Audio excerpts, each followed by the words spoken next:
They're getting their feathers. All 5 are still in here.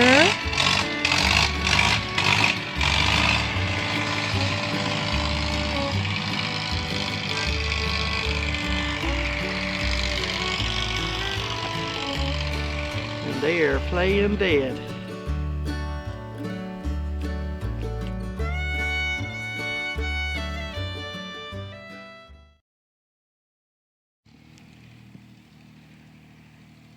These are the little potatoes that we got out of the grocery store that probably won't grow anything, but we're going to try. And these are the red ones, and they got white inside. And there's yellow ones. And then we got purple ones. And it's just a little mixture, and we're just going to plant 1 row just to see how they do.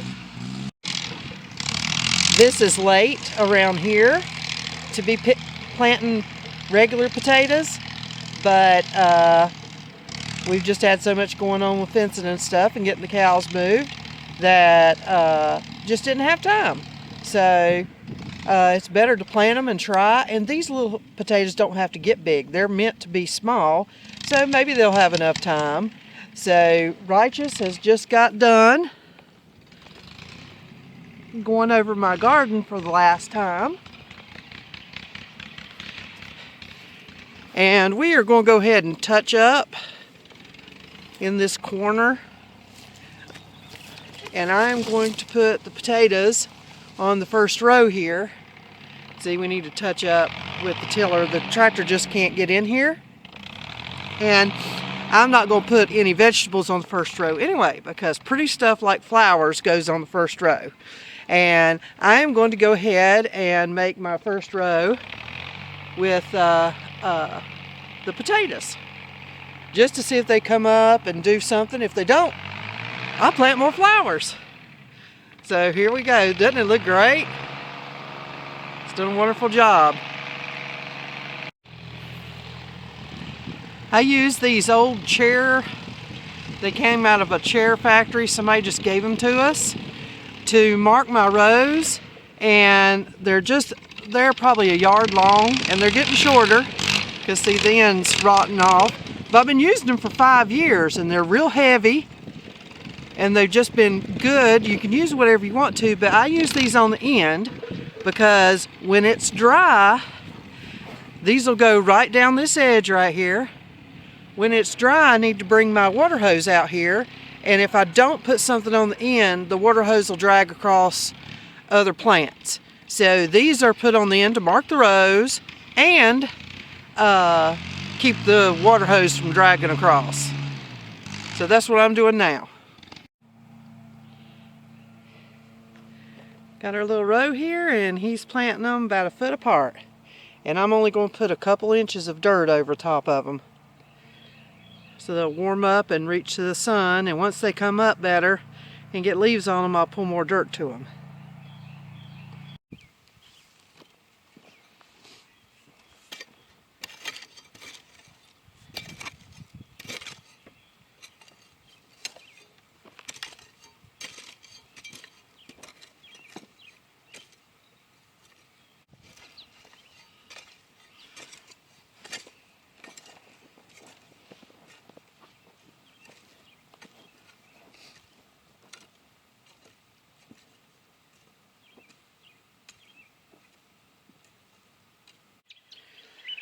Well, I wanted to show you the progress on the sweet potato slip bed. It's already time for the sweet potatoes to be in the ground. And it's going to start raining here tomorrow, the next day. So hopefully on this same video I will have putting the sweet potatoes in the bed. And so I thought it was going to be this easy thing, notch out a few logs and stack them and make a bed. Not so. We've been working on this for 3 days on and off, and the logs are just so wet and heavy that it's almost impossible for one person to do it. I did get my, what is this, a rock bar. Now I can move them pretty good with that thing. So what is lacking now is we got the great big giant log on the back, and he's looking pretty good. we've got most of our sawdust in. And what I did on the ground of this was nice black dirt. It is right here on this edge, because I'm going to plant some little climbing gourds here. So they needed dirt, so I put the sawdust down first, and then I put that nice black dirt on top of it, which was last year's sawdust. Okay, so we've got the top layer of the bed on here, and right here, you know, I told you don't tell Joey. He laughed at my crooked log. You couldn't see how crooked it was when we got it out, so we're going to get another one. But anyway, this one, this real pretty one right here, is going to go on the front there. The sides are going to have two, and the front is going to have another one.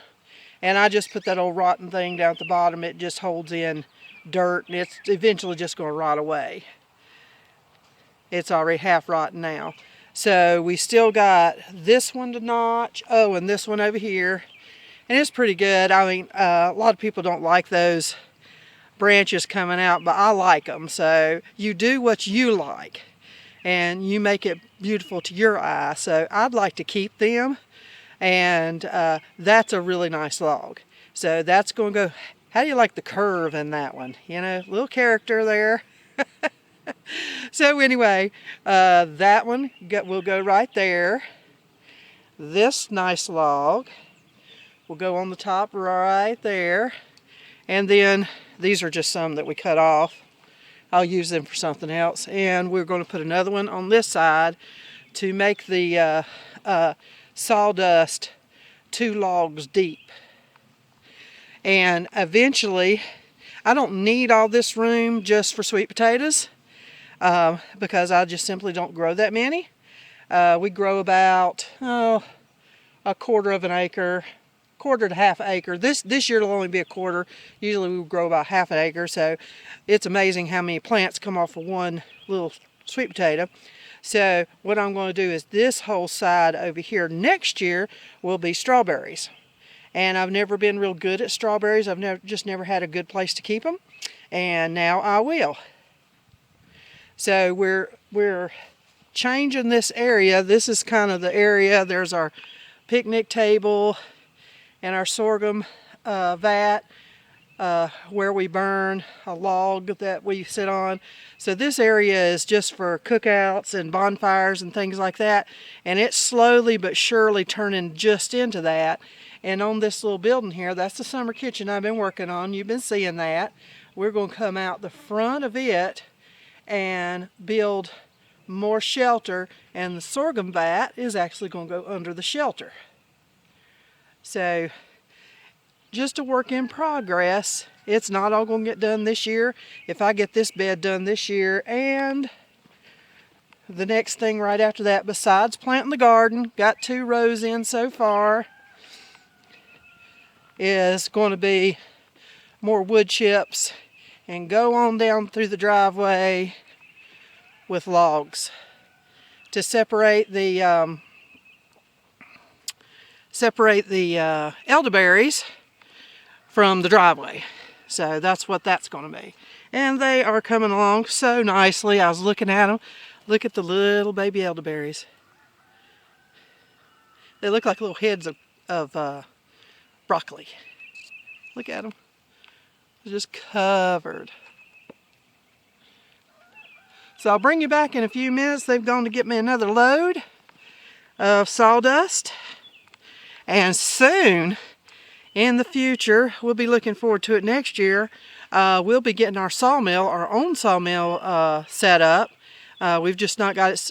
We have it. We took it down. We got to set it back up and have our own sawdust. And boy, will that be a blessing. I'll put sawdust everywhere. Anytime you can get any kind of material like sawdust, wood chips, grass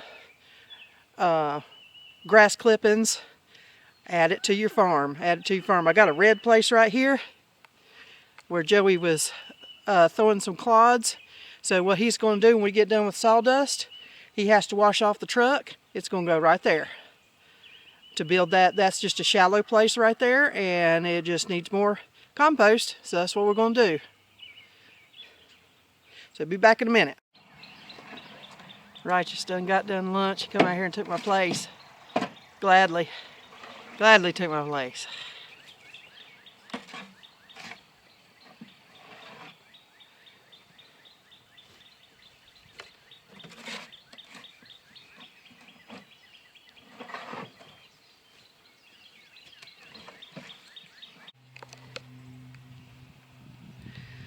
Well, here it is.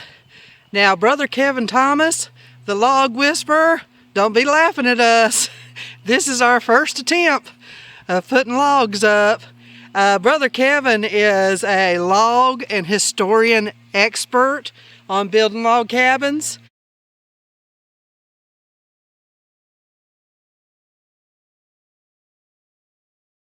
And his joints, which is this part down here, he says that he can get them so tight that a chigger will squeal.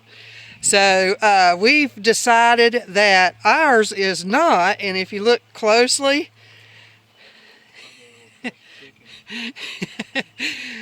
my son says that you could probably get a hippopotamus through ours. But that's okay. At least we tried. But I'm real happy with the results, even though it's not perfect. And we got it all full of sawdust. And this is not regular dirt. This is halfway composted sawdust. This is our medium that we grow our sweet potato slips in. And at the other side is dirt.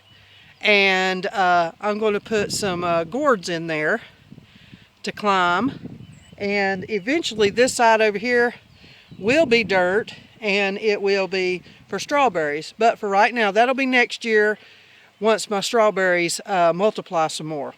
So, although we did fill it up, this will rot down to about half during the season, and that'll be great. And that'll just be beautiful dirt. And we'll just add to it next year. So, we got the one big log that holds it away from the garden. And we'll put flowers on the ground back here. So it's got a nice little backdrop. And we got 2 logs on the front, 2 on the side.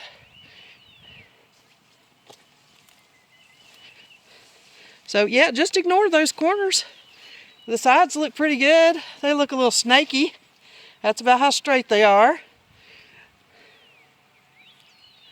But we're pretty pleased with it. So we're going to get out we got our sweet potatoes out here in a box, and we're going to separate those now.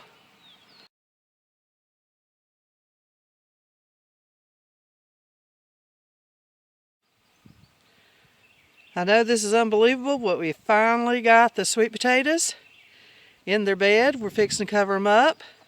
These are the Covington, the first ones. The second one is the Nancy Hall. Third one's Tennessee Red. The fourth one is Morosky, and the fifth one is Puerto Rico. So the bed is nice and warm, and they have, some of them have already started getting little plants on them already, because we got them out, had them in the sun, so they are ready to get started. So Righteous just pushing the sawdust back on top of them. I used to put signs out here where they are, and it'd always get blown away or washed away. So I've got it on a list right now, and I am going directly in the house and put it in my gardening book, because I will forget.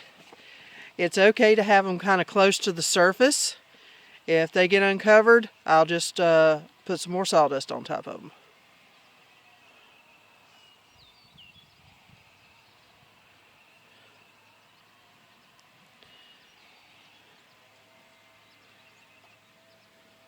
All done. Doesn't that look great?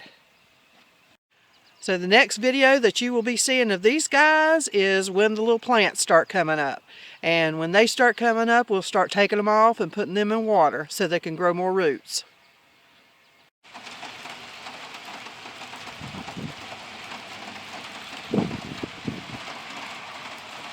They're having trouble all fitting in their nest. They're so big.